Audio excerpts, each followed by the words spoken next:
Hi, guys.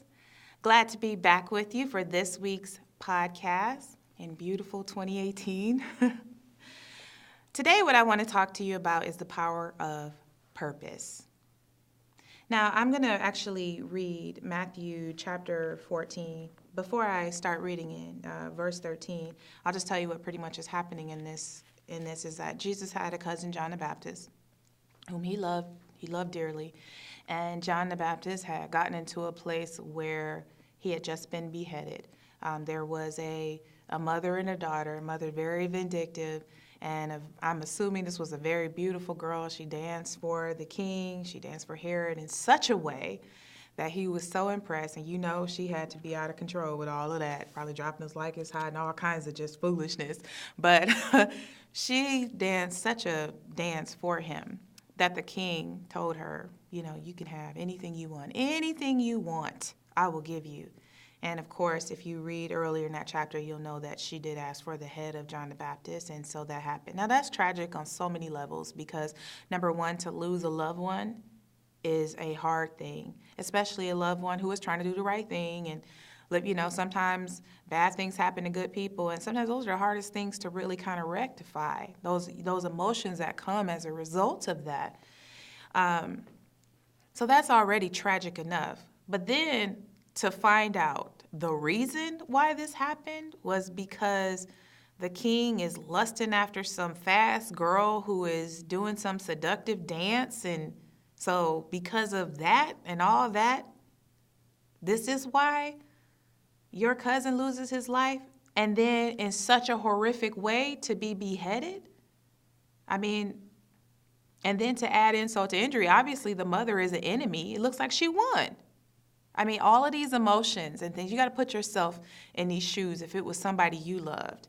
So here you have Jesus, who is just getting ready to be told this horrific news. Verse 13 says, when Jesus heard of it, he departed thence by a ship into a desert place apart. And when the people had heard thereof, they followed him on foot out of the cities. And verse 14, and Jesus went forth and saw a great multitude and was moved with compassion toward them, and he healed their sick. And verse 15 says, and when it was evening, his disciples came to him, saying, this is a desert place, and the time is now past. Send the multitude away, that they may go into the villages and buy themselves victuals. And Jesus said unto them, they don't need to go anywhere. Give them to eat. And they said unto him, we have here but 5 loaves and 2 fishes. And he said, well, bring them to me. And he commanded the multitude to sit down on the grass. He took the 5 loaves and the 2 fishes, and looking up to heaven, he blessed and broke and gave the loaves to his disciples, and the disciples to the multitude. And they did, everybody, they did all eat and were filled. And they took up the fragments that remained, 12 baskets full. Now, Jesus had gotten this horrific news, and not only was it bad news for him, but it was public. And if I were to put myself in Jesus's shoes, I would not only be upset about what happened for all the reasons we've already kind of talked about, but I would be upset that the people were trying to follow me to see my reaction. If you ever been having to deal with a loss or something, one of the first things we do is try and get into our own company and get away so that we can have some privacy. But these people had no respect for him. It said that he departed in a ship, and the people followed him on foot. Didn't even want to give him a chance to react. And so, there's a couple things I want to point out to you. I want you to notice that even when Jesus was dealing with a massive tragedy in his life, grief in his life, loss in his life, we can take a lesson from learning from him. Notice that he did take the time to get apart and get by himself. He got into a ship. It's okay to be honest with God about where you are. Sometimes we stay busted and broke and disgusted because we're dishonest with God. Yes, the Bible talks about what you speak and living in faith, but also the Bible also talks about that he's a healer of a broken heart. Listen, God can't fix what you fake. And Jesus took the time to get apart and deal with, got in the ship by himself. We don't know. The Bible doesn't tell us how long that boat ride was. We don't know if he was in that ship for 20 minutes. We don't know if it was 2 hours. We don't know if it was 2 days. But he took the time to get alone and let God deal with his heart. And for some of us, that's what we need to do. There are issues and things in your personality has changed because you have not allowed God to heal those situations in your life. But one of the other things we can take from this passage, which is noteworthy, is that Jesus had to make a decision to get out of that boat. Because sometimes when you get into the boat and you are, trying to recover from something, the devil in life is always trying to fight you to keep you stuck right there. There's some people who stopped living when their loved one died, or some people who stopped living when they lost this relationship, or stopped living and just gave up. But I have to ask this question, and I did ask this question to the Lord, even in my own last year, just having to get over a major loss in my husband and I's life.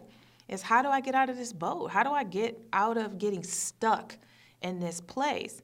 And the answer was right here in front of me, is that even though Jesus could have been like, I don't want to talk to any of these people because you don't even have enough respect for me to let me grieve.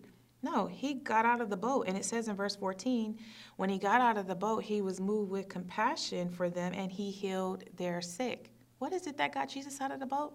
Purpose. Purpose. The Bible tells us that the Spirit of the Lord came upon Jesus. It talks about what his great commission was here, and that was to heal the brokenhearted, that was to minister to the broken, that was to save the lost.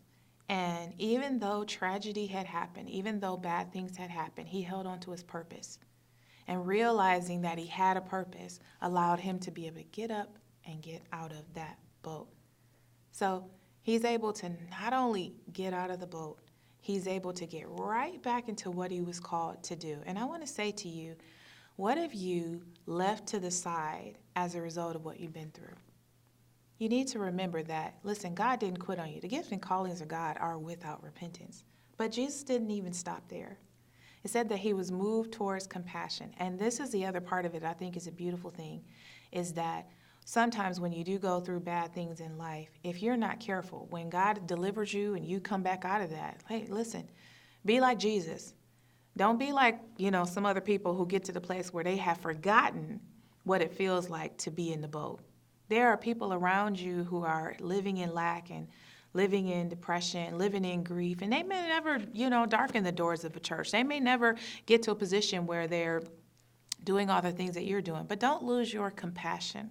Don't get to the place where you're so judgmental that God can't use you to bless someone. So not only did Jesus get out of that boat because of his purpose, he was able to move forward, and he was moved with compassion. Then God was able to use him to do a miracle.